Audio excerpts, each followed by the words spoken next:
Bonjour à toutes et à tous, voici les titres de ce journal.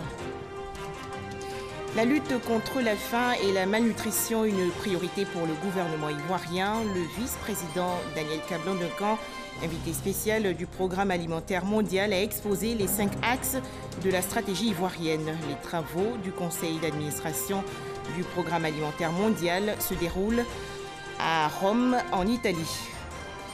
Niamey au Niger a accueilli hier la première conférence des chefs d'État et de gouvernement de la Commission Climat Région Sahel. Les pays africains veulent ainsi accélérer davantage la réponse au changement climatique.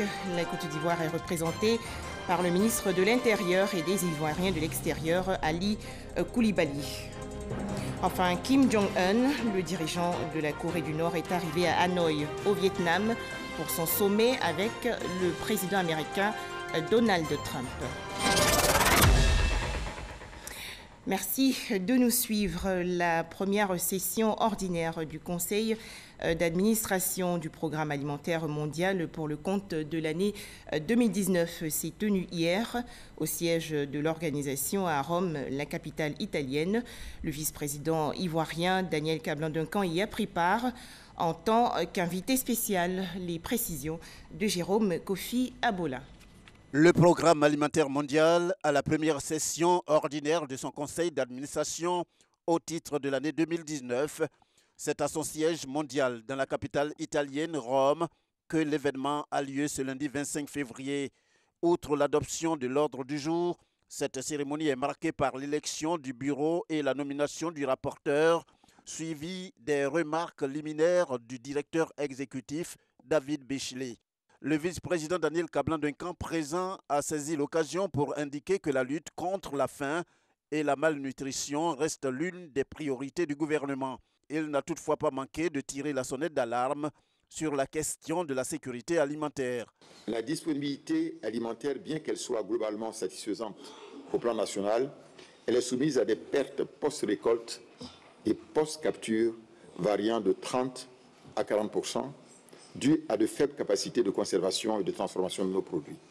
Je pense que pour toute l'Afrique, Monsieur le Président et Monsieur le Directeur exécutif, c'est un dossier sur lequel le PAM et les autres organisations, FAO et SON, doivent travailler parce qu'il ne serait à rien de produire s'il faut ensuite perdre 30 à 40% parce que la conservation n'est pas assurée comme il faut, de même que la transformation. Conscient de l'enjeu de la sécurité alimentaire et de la sécurité nutritionnelle des populations, le gouvernement ivoirien, sous la haute égide du président de la République, son Excellence M. Alassane Ouattara, a fait de la lutte contre la faim et la malnutrition sa priorité nationale. Je répète, la priorité nationale. Cette vision s'est traduite dans les plans nationaux de développement 2012-2015 et 2016-2020 et à travers les plans sectoriels, notamment le plan national de développement sanitaire, le PNDS, le plan national d'investissement agricole, le PNIA 2, le plan national stratégique de développement de l'élevage, la pêche et l'aquaculture, la stratégie nationale de l'alimentation scolaire et la stratégie nationale de protection sociale. Le vice-président Daniel Kablan-Duncan, invité spécial à cette session ordinaire du conseil d'administration du PAM, mais c'est surtout sa casquette de facilitateur pour l'élimination de la faim et la malnutrition en Côte d'Ivoire qui lui a valu cette invitation. Le nouveau président du conseil d'administration du PAM s'appelle Hicham Mohamed Mustafa Badr, un Égyptien. Il succède à Soltan Kalman de la Hongrie. Les pays africains font front commun contre le dérèglement climatique dans le Sahel. Ils participent donc à Niamey, au Niger, aux travaux de la première conférence des chefs d'État et de gouvernement de la Commission Climat Région Sahel. Il s'agit de trouver des solutions durables pour préserver les ressources naturelles et garantir le bien-être des populations africaines. À noter que la Côte d'Ivoire est représentée par le ministre de l'Intérieur et des Ivoiriens de l'extérieur, Ali Koulibaly. Les précisions de Alexis Ouedraogo. L'Afrique n'est pas responsable de ces dérèglements climatiques. L'Europe, l'Amérique, l'Asie sont les premiers responsables et doivent mener une action urgente et impérieuse pour lutter contre l'effet de serre. Le continent africain représente moins de 4% des émissions de gaz à effet de serre dans le monde. Mais un peu plus de 65% de sa population est impactée par les conséquences de la pollution. Pour les chefs d'État africains, l'heure est à l'action, des initiatives solidaires pour faire front au dérèglement climatique sur le continent. Nous, les pays africains, avons tous contribué à l'adoption des règles et modalités de mise en œuvre de l'accord de Paris. Maintenant, il faut que se concrétise la mise à disposition de financements par les pays développés, tel que prévu dans le manuel de procédure de l'accord de Paris, adopté lors de la COP24 en Pologne. Mais n'oublions pas qu'il s'agit de nos territoires, de nos populations, de nos économies. Outre l'apparition de migrants climatiques, l'aménuisement des ressources naturelles, le réchauffement de la planète aura surtout un impact poussé sur l'économie des pays du Sahel. Le changement climatique a un impact sur la disponibilité des ressources. Son impact sur la pauvreté n'est plus à démontrer.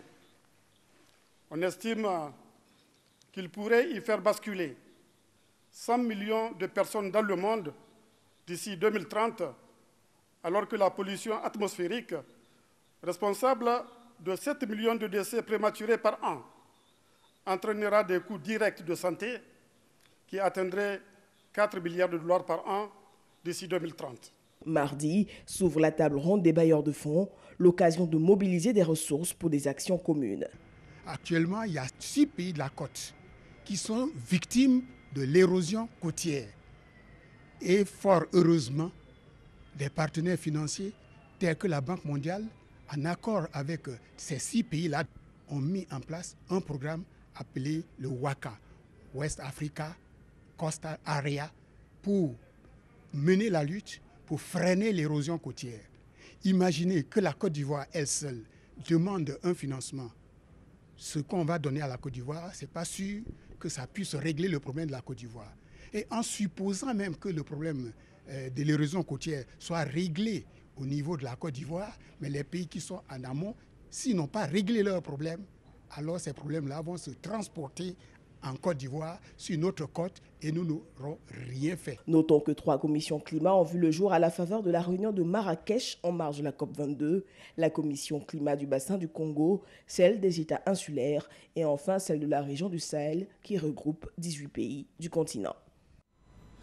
Autre actualité, le karité ivoirien peut désormais s'exporter sur le marché international et surtout américain. La Côte d'Ivoire a en effet obtenu la certification de son beurre de karité et autres produits dérivés par les États-Unis. Cette bonne nouvelle a officiellement été portée par Mariatou Koné, la ministre en charge de la lutte contre la pauvreté, et Antonia Sodomon, la représentante ONU Femmes en Côte d'Ivoire.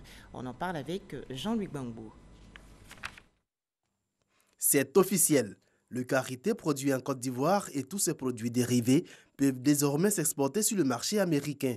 Si c'est à la ministre Mariatou Koné, en charge de la lutte contre la pauvreté, que cette nouvelle a été officiellement portée, c'est bien pour ses nombreuses initiatives en faveur de cette certification. C'est un accomplissement énorme, puisqu'il permet aux femmes de cette filière de faire en sorte que ces produits aient accès au marché extérieur. Il s'agit de l'accompagner. Et je suis confiante, à travers des diverses discussions que j'ai eues, que la Côte d'Ivoire connaît la valeur de renforcer les femmes agricultrices dans les différents piliers.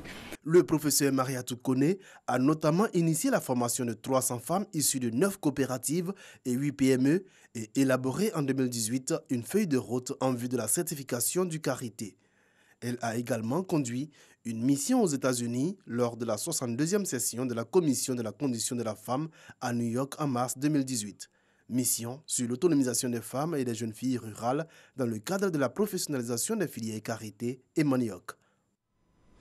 Au chapitre santé, ce projet visant à offrir des soins aux personnes vivant avec le VIH et résidant loin des centres de santé dans les régions des Grands Ponts, du Tompi, du Cavali et du Guémont. Un mémorandum a été signé récemment dans le district d'Abidjan entre l'Agence nationale d'appui au développement rural et l'organisation non gouvernementale Akonda VS. On fait le point avec Sephora Zegui et Cheikh Koné. Ce mémorandum d'accord d'une durée de 9 mois renouvelable permettra aux deux structures de mettre en œuvre leur collaboration à travers des acquis techniques. Pour ce faire, l'Agence nationale d'appui au développement rural, ANADER, avec l'ONG Akonda VS, spécialisée dans la lutte contre le VIH-Sida, entendent proposer toutes les actions innovantes permettant d'atteindre les populations issues du milieu rural éloignées des centres de santé. Ce projet prévu pour être mis en œuvre à partir du 1er avril 2019 sera exécuté dans 6 districts sanitaires, à savoir Giglo, Douekwe, Danane, Zouaounien, Biankouma et Dabou. Pour Dr Touré Siaka, directeur exécutif d'Akonda VS, des défis majeurs se présentent aux acteurs de lutte contre le VIH-Sida afin de pouvoir avancer résolument vers les objectifs nationaux en matière de sensibilisation et de prise en charge des personnes vivant avec le VIH-Sida. Cet organe de lutte contre le VIH-Sida va s'appuyer sur le dispositif rural de l'ANADER à travers ses animateurs de développement rural. Notons que l'ANADER a bénéficié de 2005 à 2016 des financements du plan d'urgence du président américain pour la lutte contre le sida, PEPFAR. Ce programme vise, entre autres, à étendre les services de prévention, de conseil, de dépistage, des soins et soutien communautaire. Aussi, afin de pérenniser ses actions en matière de santé communautaire, l'ANADER a-t-elle mis en place depuis 2016 une direction du programme d'appui à la lutte contre les pandémies en milieu rural.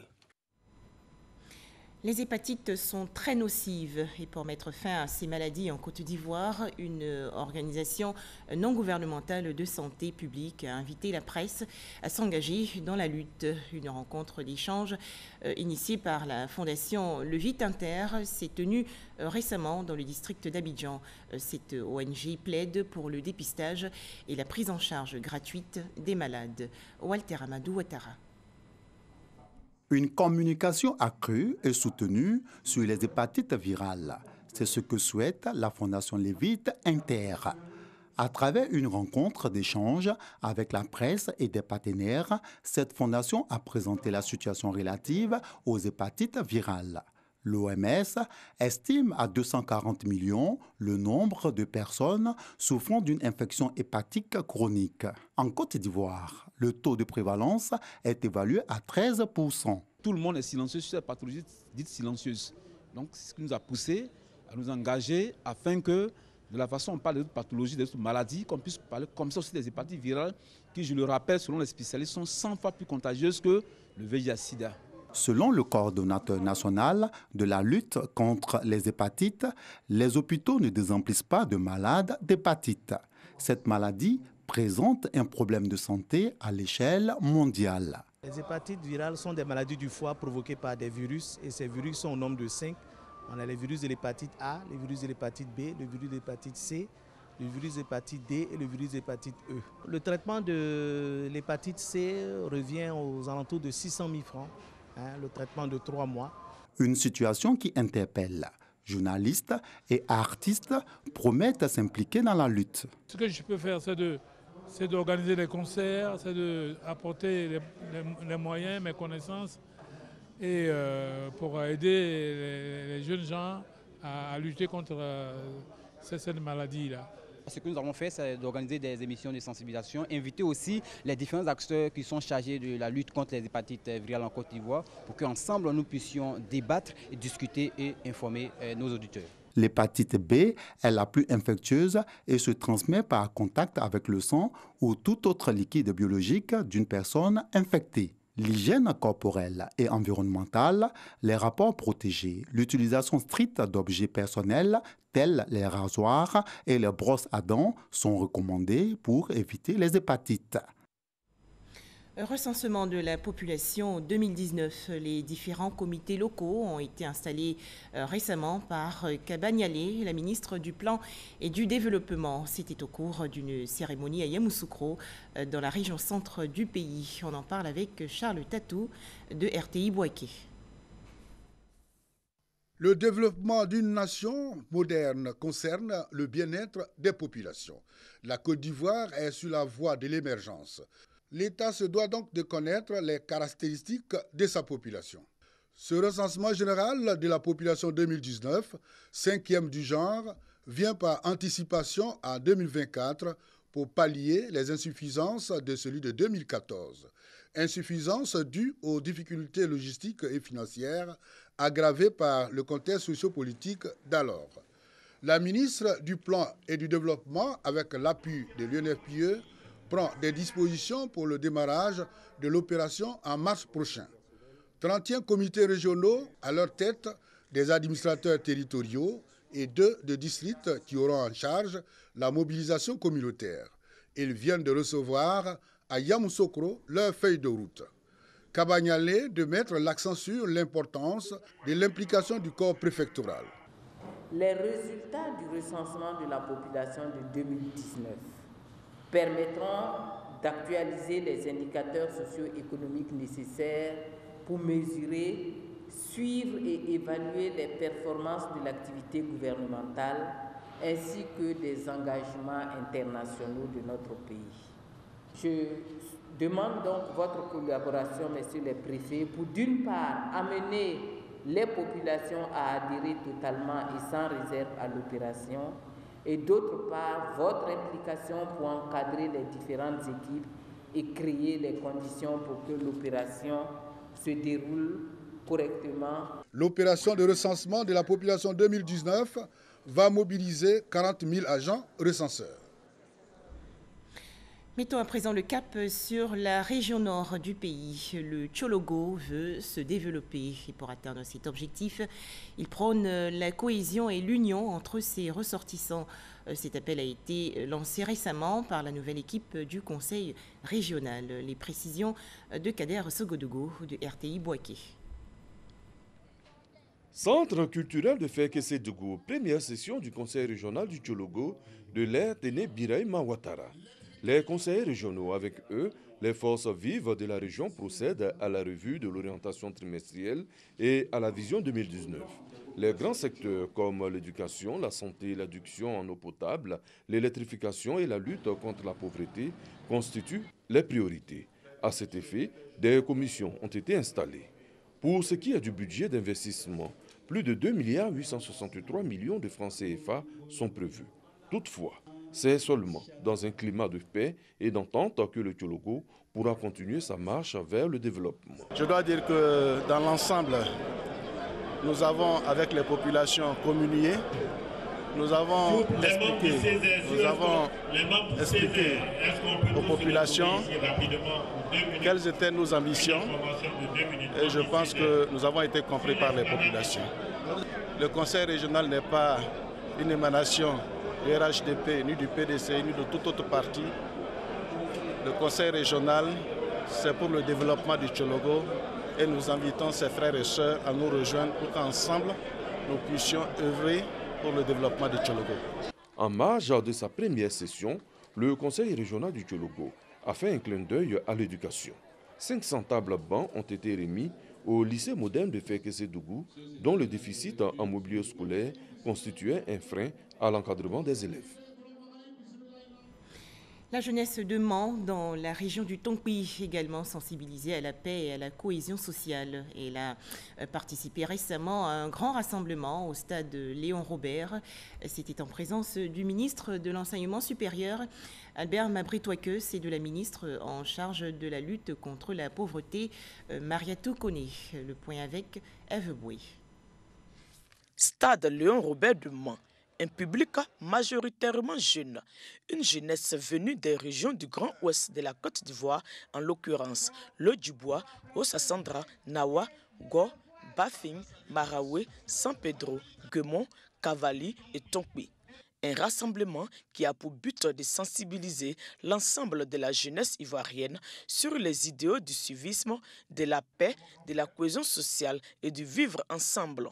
Une initiative de la jeunesse du Tongpi. Nous voulons, nous, jeunesse du Grand Ouest, prendre notre part active au développement auprès de ceux qui aujourd'hui sont au pouvoir, parce que sans l'État de Côte d'Ivoire, la jeunesse ne peut pas émerger. On a tous vécu des moments difficiles, mais sans le pardon, rien de concret, rien de solide ne pourra se faire. Il faille qu'on puisse s'entendre main dans la main pour pouvoir avoir une Côte d'Ivoire stable et durable. Une occasion idéale pour les ministres Mariatou Koné et Albert Touaqueus-Mabry pour exhorter les jeunes à maintenir un climat de paix dans leurs régions respectives et à adopter un comportement citoyen. Chers jeunes, nous sommes ici aujourd'hui parce que nous sommes en paix.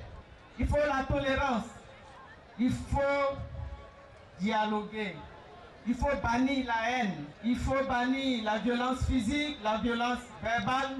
Il faut respecter les institutions. Est-ce que les jeunes de Cross-Ouest sont en train de dire oui à la paix en Côte d'Ivoire? Est-ce que les jeunes du Cross-Ouest sont en train de dire oui à la réconciliation nationale en Côte d'Ivoire? Est-ce que les jeunes du Cross-Ouest sont en train de dire qu'ils sont prêts à prendre leurs responsabilités? Si vous prenez vos responsabilités, vous inviterez tous les autres jeunes à se joindre à vous. Une jeunesse unie est prête à relever les défis de développement.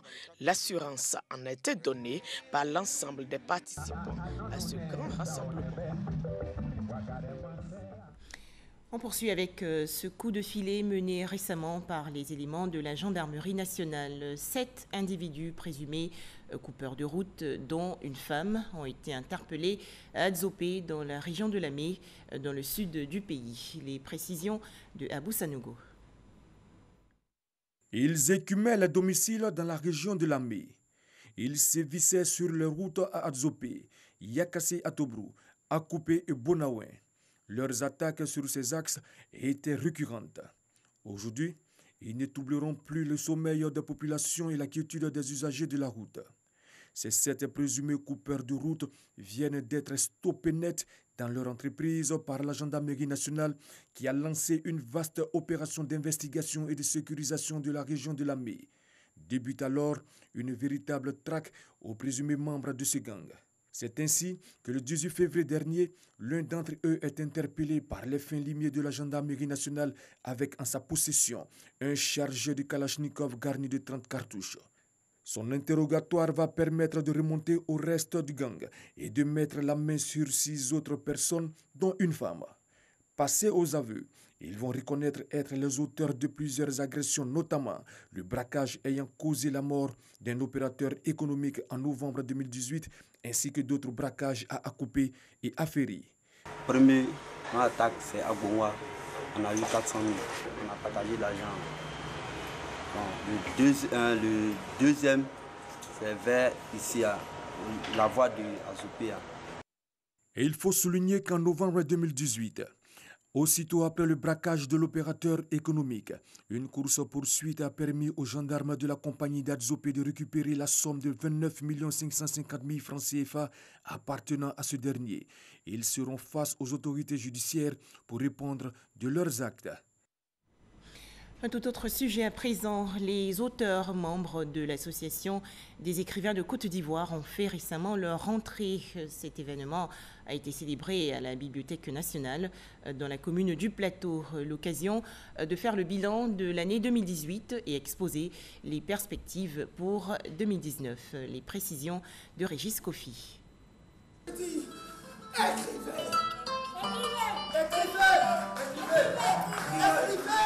Il faut écrire.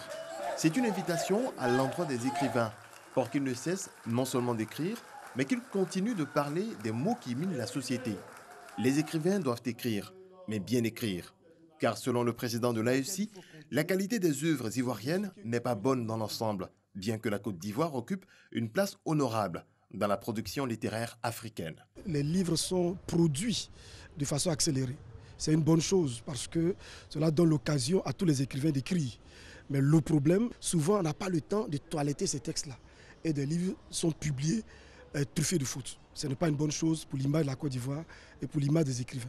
Pour intéresser les Ivoiriens à la lecture, le ministère de la Culture et de la Francophonie multiplie les initiatives, à l'exemple de la prochaine construction de la Bibliothèque de la Renaissance africaine d'Abidjan. Cette construction va en quelque sorte accueillir beaucoup de personnes qui viendront naturellement par curiosité découvrir les livres, tout ce qui relève, n'est-ce pas, de la création littéraire et artistique. On a fini pratiquement la conception. Moment symbolique lors de cette cérémonie, la célébration de certains promoteurs du livre. C'est une véritable satisfaction Au travers moi, je pense que c'est toute la rédaction de RTI1 qui est ainsi honorée. À lire à boire, c'est un concept, c'est un café littéraire. Voilà, c'est un concept qui existe depuis 3 ans où nous faisons la promotion de la lecture et de l'art oratoire. Vraiment, on remercie le président Etimaker et l'Association des écrivains de Côte d'Ivoire de nous avoir honorés avec ce prix. Des chants, danses et prestations poétiques ont également meublé cette rencontre.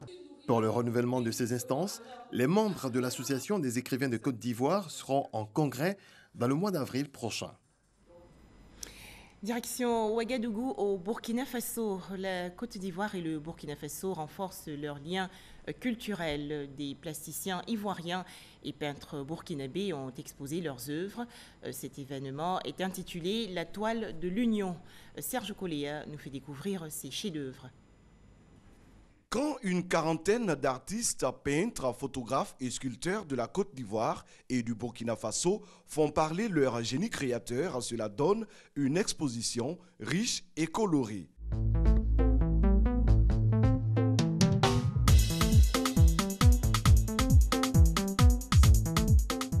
Plus de 100 œuvres d'art ornent le hall de la Maison du Peuple de Ouagadougou pour magnifier l'intégration entre les deux peuples. Je m'inspire de tout ce qui est masque africain. Je parle de l'intégration, je parle de la cohésion sociale entre les peuples et je parle de la paix.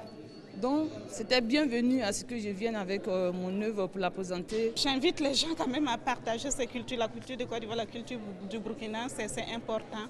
Les ministres ivoiriens et burkinabés de la culture, co-parrains de cette tribune dénommée Toile d'Union, sont aux premières loges. Cette exposition donc, vient encore renforcer le traité d'amitié et de coopération entre ces deux pays dans son volet culturel. Développer des activités pour renforcer le vivre ensemble et une communauté de destin entre le peuple de Côte d'Ivoire et celui de Burkina Faso.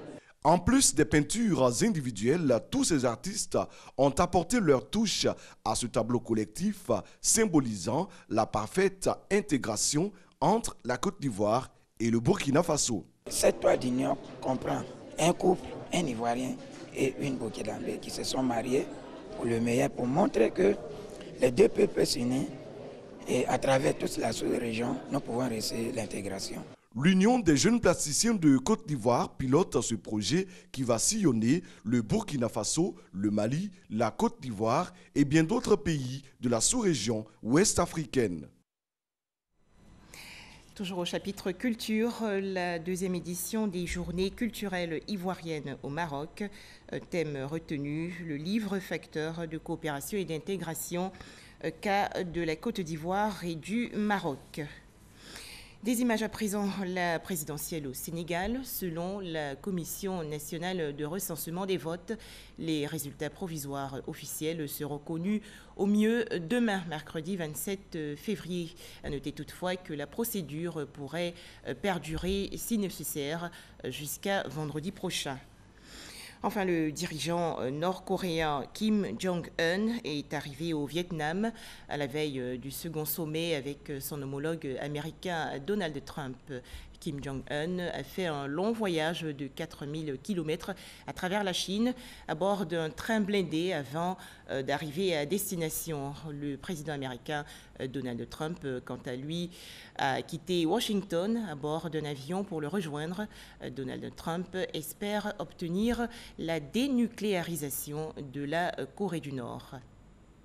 Merci à tous de votre attention.